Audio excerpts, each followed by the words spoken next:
निकालने का एक तरीका। जिंदगी वो देखो, समझाया था मैंने, बदल दी इस बच्चे ने मेरी। मेरा दिल करता है कि मैं सब कुछ अपने बच्चे के नाम कर दूं। ये प्लीज यार घर चलो ना, बेकार की बात पे उलझ रही, कुछ है ही नहीं। अच्छे, या तुम्हारे अंदर जो है वो सब।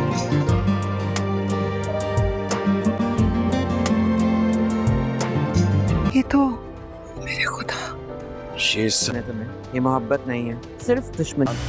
मैं तुम्हें मारने आया हूं।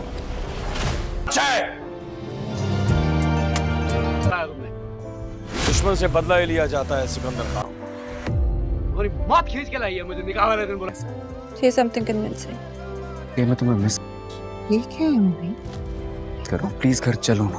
मैं आ जाऊंगी, लेकिन मिन्हा को जाना।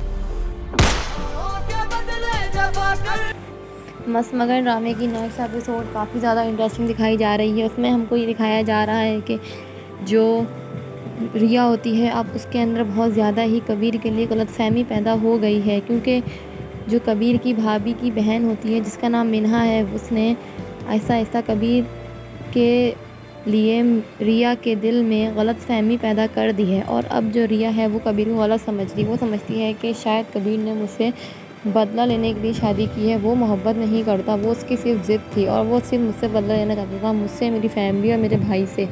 और ये सब बातें उसकी जो बहन होती है रिया की, वो भी रिया के जहन में डाल देती है कि तुम क्या समझती हो कबीर को, कबीर ने सिर्फ और सिर्फ तुमसे शादी बदला लेने के लिए की है। दुश्मन दुश्मन ही होता है, वो कभी दोस्त नहीं बन सकता और दुश्मन हमेशा डसता है।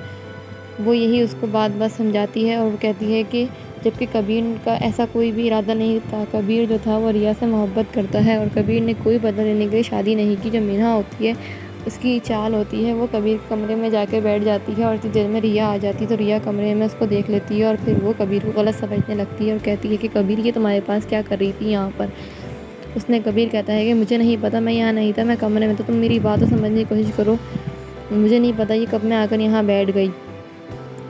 और वो इसी नाराज़गी से चली जाती है अपने घर और उसके भाई की शादी भी होती है, जिस वजह से वो अपने भाई की शादी भी अटेंड कर रही होती है, वहाँ पे खूब तैयार होकर और खूब खुशी खुशी अपनी भाई की शादी मना रही होती है।